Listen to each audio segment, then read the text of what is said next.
Sejak malam 25 Ramadan, umat muslim di Kota Banda Aceh, Provinsi Aceh mulai mengeluarkan zakat fitrah. Di desa Atek Deatano, Baitur Rahman, usai sholat tarawih, warga mendatangi menasah atau musala setempat untuk menyerahkan zakat fitrah kepada amil atau panitia penerima zakat.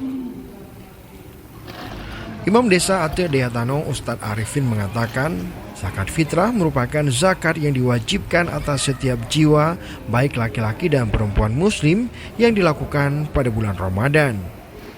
Selain untuk mensucikan diri setelah menunaikan ibadah di bulan Ramadan, zakat fitrah juga dapat dimaknai sebagai bentuk kepedulian terhadap orang yang kurang mampu.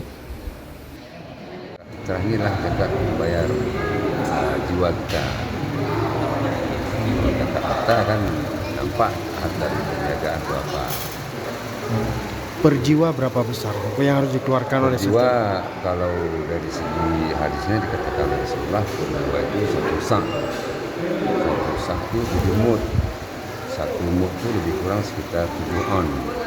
Berarti satu jiwa lebih kurang 28 on.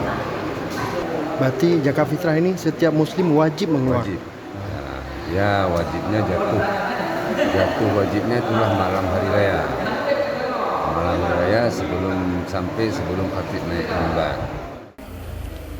Sesuai dengan jamhur atau kesepakatan ulama, zakat fitrah wajib dikeluarkan dalam bentuk makanan pokok berupa beras yang dikonsumsi sebanyak 1 syak atau 2,8 kg atau setara 3,5 liter atau 1,5 bambu setiap jiwa.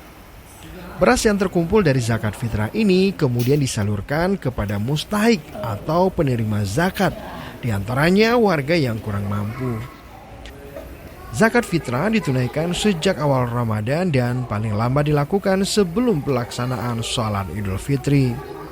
Sementara penyalurannya kepada mustahik paling lambat dilakukan sebelum pelaksanaan sholat Idul Fitri atau saat sebelum khatib naik mimbar. Tim Liputan Aceh Video.